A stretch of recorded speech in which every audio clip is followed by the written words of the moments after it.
ها البته صاحب نصاب سړی د ده متعلق نبی علیہ السلام فرمایلی دی یو انسان دی ښه صاحب نصاب دی وس شته چې دا قربانیو کی او د بیام قربانیو نکړه من وجد سعدا لأن یضحی فلم یضحی قربانی بیامو نکړه فلا یقربن مصلانا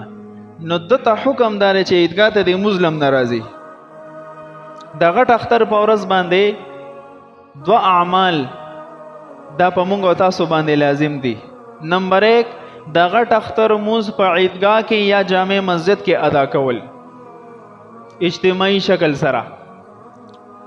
دویم عمل چې کله د موز نه فارغ شلار شه د الله په نوم باندې قرباني وکړه نو یو انسان د وس طاقت باوجود قربانی نه کوي